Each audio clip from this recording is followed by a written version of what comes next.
Welcome back to the deep dive. Today, we are going to get into something that is, well, it's equal parts chilling, hilarious, and frankly, completely mind-bending. That's a pretty good summary of the Seth material in general, actually. It really is.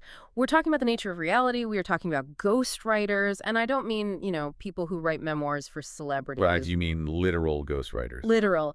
And we're going to get into why trying too hard to believe in something might be the exact reason you can't see it. It's a paradox that I think drives a lot of spiritual seekers absolutely crazy.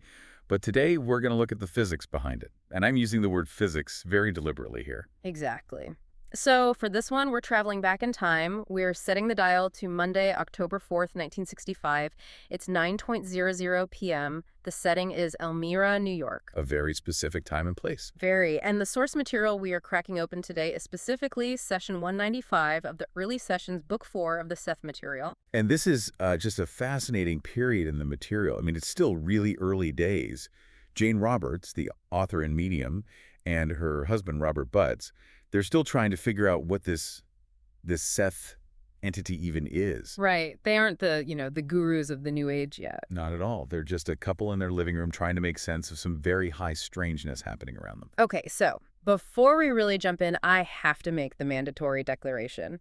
For the lawyers and maybe for any cosmic entities listening in. Get to cover all your bases. This deep dive will be distributed free of charge on all major platforms for educational purposes. We are here to learn, not to sell you snake oil. And we absolutely must acknowledge the custodians of this incredible work. All of this material comes to us courtesy of the publisher New Awareness Network and, of course, the original authors, Jane Roberts and Robert Butts. Without their meticulous, and I mean meticulous, documentation, none of this would even exist for us to talk about. It really wouldn't. The record-keeping is phenomenal. So for anyone who might be new to this, let's do a quick roll call, just a little cast of characters so we're all on the same page. Good idea. First, you have Jane Roberts. By day, she's a writer. We're talking fiction, poetry, nonfiction, a working author. By night, she goes into a trance and speaks for an energy personality essence who calls himself Seth. And then you have her husband, Robert Butts. He is the scribe. He is the guy sitting there with a pen, furiously writing down every single word this entity says. He uses his own kind of chaotic shorthand, which he then types up later. And Seth often refers to him as Joseph. Yes, that's his entity name, so to speak. And then, of course, there is Seth. Now, usually when people think of channeled entities, they think of, I don't know, doom and gloom, maybe some vague horoscope advice like, you will find love next Tuesday. Right, or very lofty, inaccessible language. Exactly. But Seth is like a physics professor who had maybe one too many glasses of wine and then decided to explain the entire universe.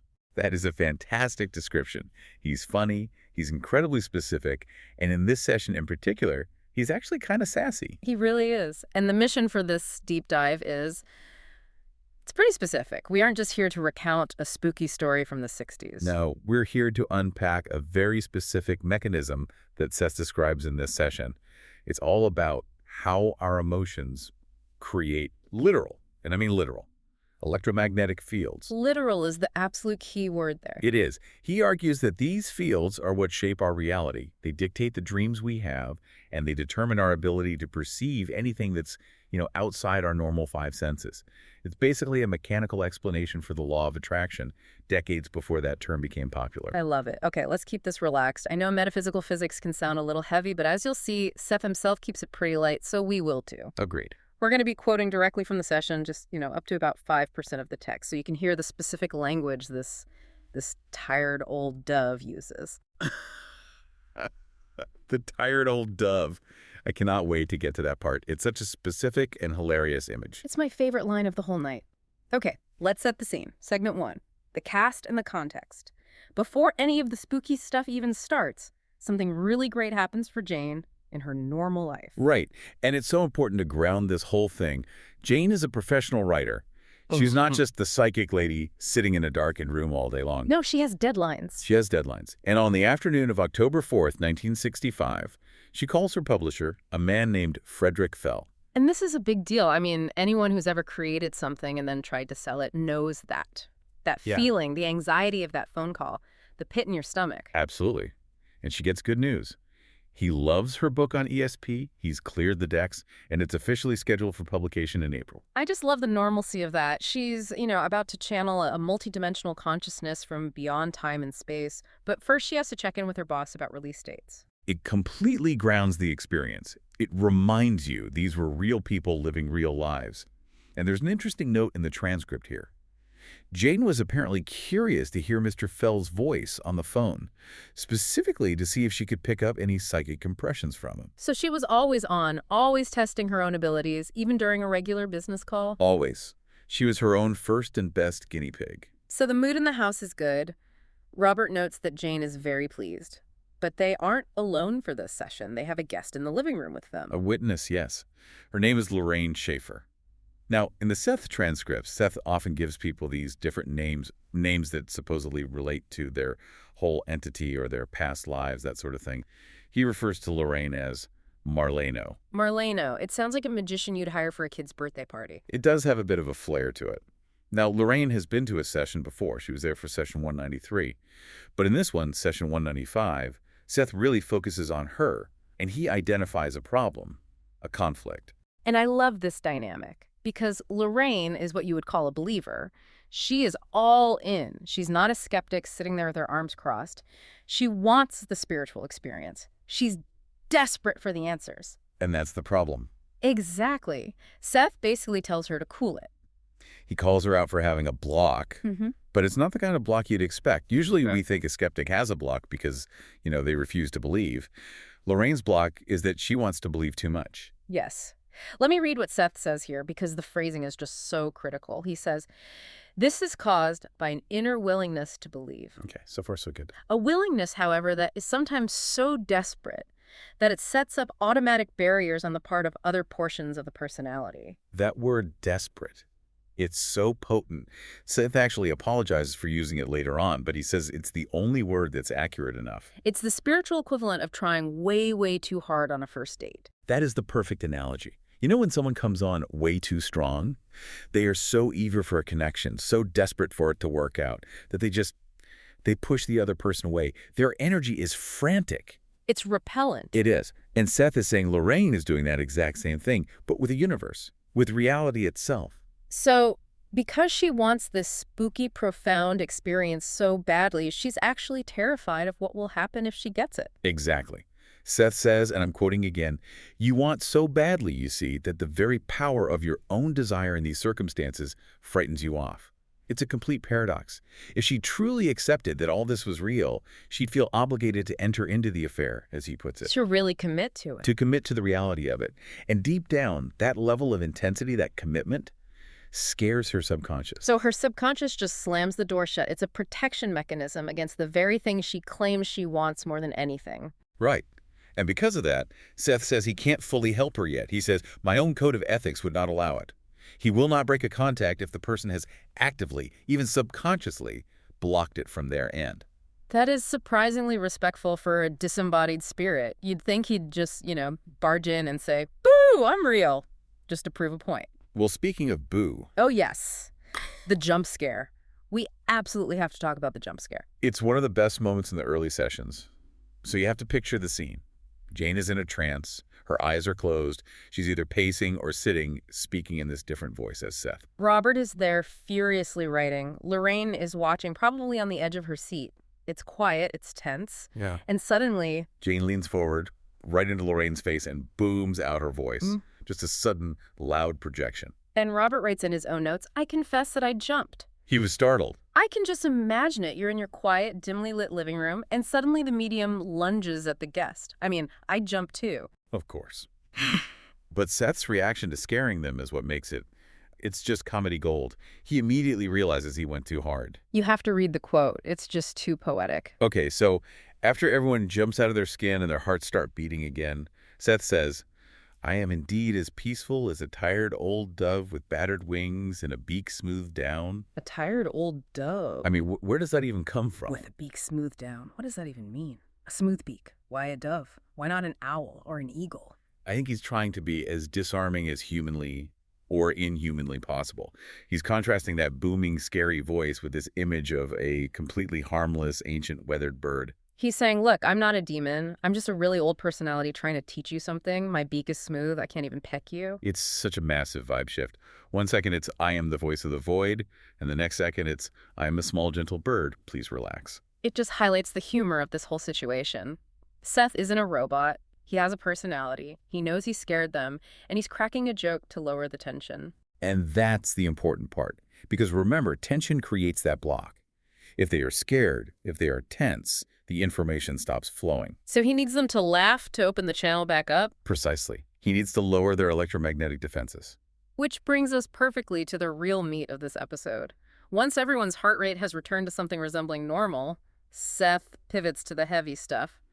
This is segment 2, the physics of vibes. This is the absolute core nugget of session 195. Seth moves away from the personal advice for Lorraine and he starts explaining the fundamental mechanics of how emotion interacts with physical reality. He starts talking about emotional electromagnetic fields. Now, usually when we hear about emotions in a spiritual context, it's all very fluffy. Love is the answer, good vibes only, that kind of thing. But Seth here sounds like an electrical engineer. He really does. He states very clearly that emotional attitudes, both ones you know about and the subconscious ones, have an electromagnetic reality. They aren't just internal feelings. They are external forces that project out from you. He says these forces form boundaries inside, which is a general or generalized field or system to which the individual will respond. Okay, let's unpack that for the listener who, might not be a quantum physicist. Think of it like a gatekeeper or a filter. Or, actually an even better analogy for today would be an algorithm on a social media site. Ooh, I like that. Go on. Okay, so if your emotional setting or your personal algorithm is set to fear or distrust, that creates what Seth calls a closed circuit. It's a supercharged electric force that acts as a solid barrier around you. So it's like a spam filter that's set way too high. That's a great way to put it, an emotional spam filter.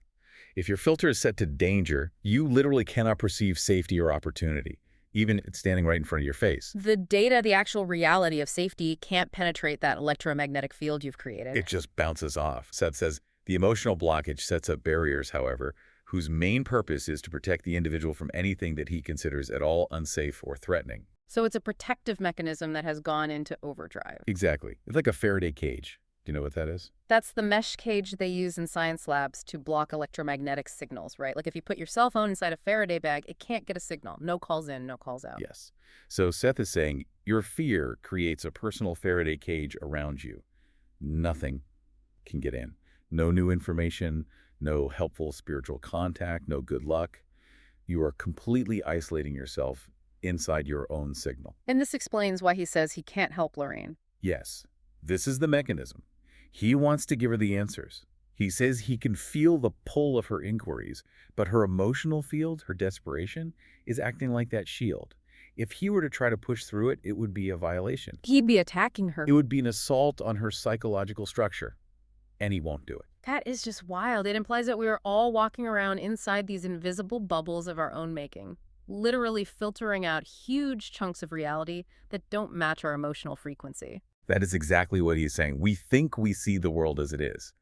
But Seth's point is that we only see the world that our emotional field allows us to see. Which is, that's terrifying on one hand, but it's also incredibly empowering on the other. Because if you can change the field... You change the reality. You drop the Faraday cage and suddenly the signal comes flooding in. Okay, but surely we get a break from this when we're asleep. Dreams are just random, right? We aren't responsible for those weird things our brain comes up with. Well, welcome to segment 3, the dreamscape. Because according to Seth, the rules still apply, but the game gets a little bit looser. Of course it does. Seth says, this same sort of emotional system operates in the sleeping state as well as in the waking state. The individual accepts and attracts certain experiences and blocks out others. He does admit that the personality allows for greater leeway in dreams. We're more open. Our ego isn't guarding the door quite as tightly, so things like telepathy and clairvoyance can happen much more freely. But, and this is the key, the content of what we attract in our dreams is still being dictated by that same emotional magnet. Precisely.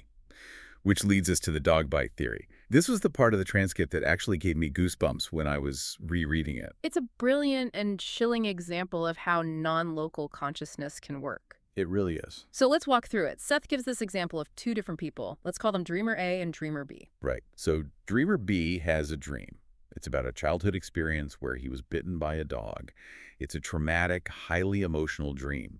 He's reliving the fear, the pain, the shock of it all. Okay. And then over here we have Dreamer A. Does Dreamer A know Dreamer B?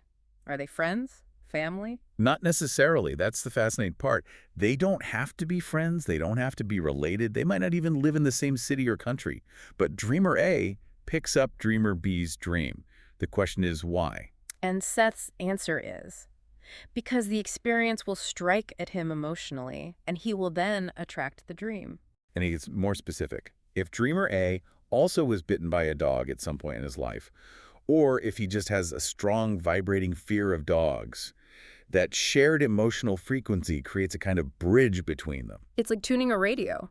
Dreamer B is broadcasting a very strong signal on the fear of dogs frequency. And Dreamer A, because of his own emotional state, happens to have his receiver tuned to that exact same frequency. So he picks up the signal. He downloads the dream. He downloads the dream. Seth says, definite electromagnetic actions will therefore occur between the two dreamers before the circuit is closed. It's a physical connection based on a shared feeling. The implication of this is just, it's chilling. It means that when I have a nightmare, it might not even be my nightmare. You might just be tuning into someone else's broadcast because, for whatever reason, you're currently resonating on that same frequency of fear or anxiety. You're essentially sharing the data load of that particular emotion across the network of consciousness. That completely changes how I look at bad dreams. It's not just my subconscious working through my own stuff. It could be my subconscious surfing the collective radio waves of human angst. It validates the whole idea of a collective unconscious, but it gives it an actual mechanism. Electromagnetic resonance based on shared emotion. And Seth really doubles down on the physics here. He says, thoughts are often translated into dream images by a simple transformation. He's saying that physical images, dream images, ghosts, apparitions, even just a simple thought, they are all fundamentally made of the same stuff. They all have what he calls electric potential. There's a quote here, there's little difference indeed, basically, between physical images and dream images. That is a sentence that you really have to sit with for a while. It just dissolves the boundary between what we call real and what we call imaginary. To Seth, it's all just energy that's been configured in different ways. A thought has mass. A dream has an electrical charge. A table has an electrical charge. They're just vibrating at different frequencies. Okay, so we have the theory. Emotions are fields, dreams are telepathic radio stations. But Seth isn't just a lecturer, he's a performer. And he loves a good test. Absolutely. So we come to segment 4, the experiments. This is where the rubber really meets the road in this session. Seth decides to do a little remote viewing. He focuses on a man named Dr. Instream. Now, Dr. Instream is not in the room. He's somewhere else entirely. Right. Remember, Jane and Robert are just in their living room in Elmira, and Seth starts rattling off these specific details about this guy's current location and recent activities. He says, a bedroom, neater than his office, which honestly is a sick burn on Dr. Instream's office organization. Seth is throwing shade from the astral plane. Seth is very observant. He then says he sees a small black book. He sees Dr. Instream engaging in some form of self-hypnosis. He hears voices from another room, and he says they might be mechanical, like from a radio or a TV. And then he gets incredibly specific. This is the part that's really hard to explain away. He says he had a phone call at 3 p.m. today from a colleague having to do with something discussed in a letter. That timestamp 3 p.m. today is crucial. Seth is claiming to see back in time just a few hours, or perhaps more accurately, to step outside of linear time to view that event. He also mentions a ring and a peel.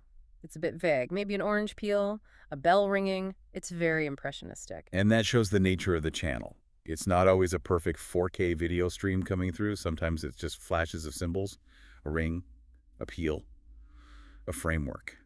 And it requires interpretation on this end. But the real drama of the session happens when Seth turns his attention back to Lorraine. Remember the woman with the block? He just said he couldn't help her. Right. He respected her subconscious barriers. But then he seems to change his mind, or at least his strategy. He decides to try a test to see if he can bypass that block just enough to prove to her that this is all real. He needs to give her an aha moment to break down that wall of desperation. He needs to startle her into believing, in a way. So he starts describing an event from her past, specifically from when she was 15 years old. And he just throws out these keywords. maple, whiskey, the number 46. He also describes a house. He says, a dwelling place with a front door precisely in the middle of a front room and a porch that is shadowed.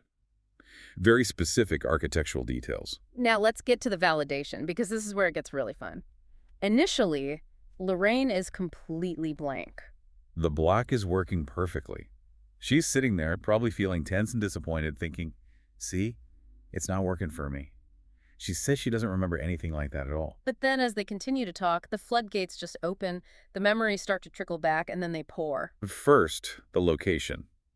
Said that since the event took place in the South, Lorraine suddenly realizes, yes, when she was young, she lived for a time in Asheville, North Carolina. That's a good start. Then Seth had mentioned seeing something yellow and something rose. And Lorraine confirms.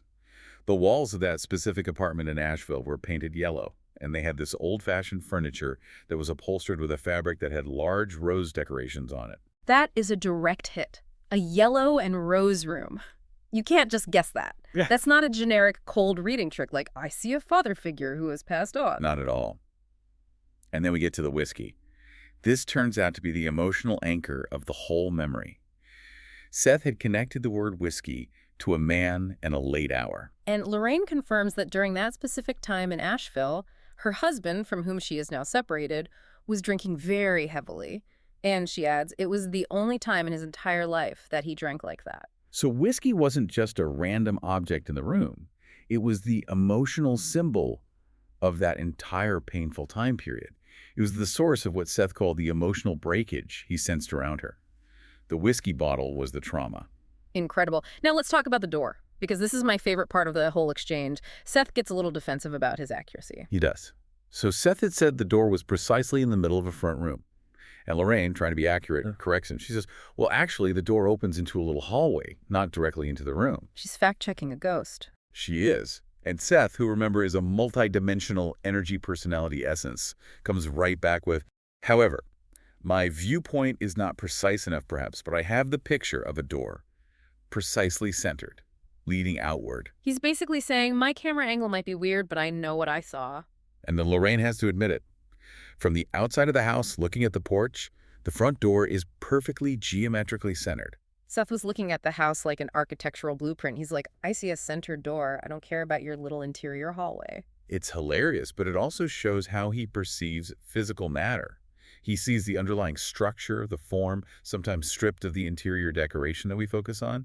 He sees the pure architecture of the memory. So despite the block, despite Lorraine's desperate need to believe, which was paradoxically stopping her from believing, Seth managed to sneak some undeniable data through. He did. He proved that he could see her yellow walls and her rose-covered furniture from decades ago. He validated her past trauma by pinpointing the drinking. He proved that the tired old dove has eagle eyes. It really is an incredible session when you lay it all out. It starts with the very mundane anxiety of a book deal. Moves into this deep dive on the quantum physics of emotion. Explains why we might be sharing nightmares with strangers. And ends with what is essentially a detective mystery about a porch door in North Carolina. And it all ties back to that one central theme. Your emotions are the architect of your reality. What you feel is what you get. Literally. Not metaphorically. So what does this all mean for us? You know, for the listener who's driving to work right now or folding their laundry, what's the takeaway? It means we need to check our fields. Check your fields, people. Get your emotional Geiger counter out. But seriously, if you are walking around desperate for something, desperate for love, for more money, for a spiritual sundial, Seth's argument is that you are creating a barrier with that desperation. Yeah. You are signaling lack. You are signaling fear that I won't get it. And that very signal creates the Faraday cage that keeps the thing you want out. It can't get through the static of your desperation. Exactly. Seth is telling us to lower the beak. Be the tired old dove. Relax into it. Trust the process.